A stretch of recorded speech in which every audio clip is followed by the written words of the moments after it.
Okay, so I was in church yesterday.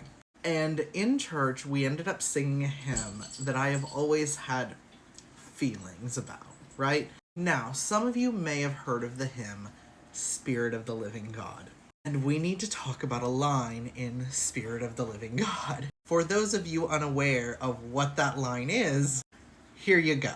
Melt me, mold me, fill me, use me. Now, we all know how that sounds. All of us, we all know. It sounds like something you might say to someone if they, have you tied up. Now, Christians, especially Protestants, like to pretend that there's no correlation here. That is not the case.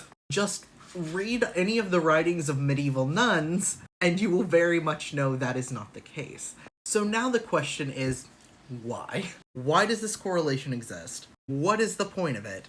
And is it a good thing? So first off, why does it exist?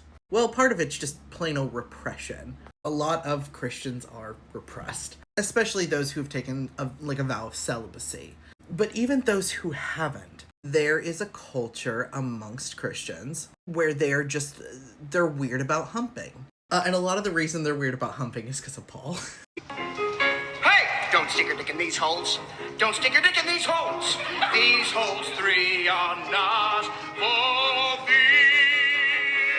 What's the point of seeing God this way? As like a sassy dom, a big daddy. And is it good or bad?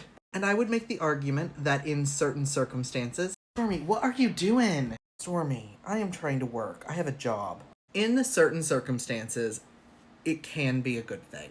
For the same reason that in BDSM, it can sometimes be a good thing. Anyone who's ever been on the subby end of the situation knows that there is a release that comes with that can be beneficial for one's mental health. Sometimes it's nice to let someone else have the power, especially if you are in a situation where you feel the need to constantly be in control, or if you are in a situation where you don't feel like you have any control over your life. It can feel nice to willingly fork over some level of control in a situation that you have control over.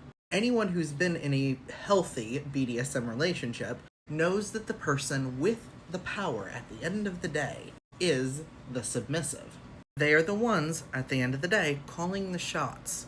And it can be healthy in some circumstances to just let Jesus take the wheel. Sometimes it's nice to just go, I have done all I can do. This situation is now out of my control. It's up to you now, God. Don't fuck it up. And when you have those moments where you do finally get to the point where you give up some control, it can be spiritually rewarding. It can be nice to have God fill you and use you. It's quite relaxing, actually. And on the flip side, if you're someone who needs to feel a certain level of control, God filling you with power can make you feel more confident. The problem arises when you utilize this relationship with God to justify your own actions or to do nothing at all. The same as in BDSM, there are people who can misuse this, who can say, God has given me the power, he's filled me with the power to do whatever I want. And on the flip side, you can say, I don't have to do anything to help anyone else because this is God's will. And that is a problem. So point being here, if you decide to have a BDSM relationship with God, make sure it stays healthy.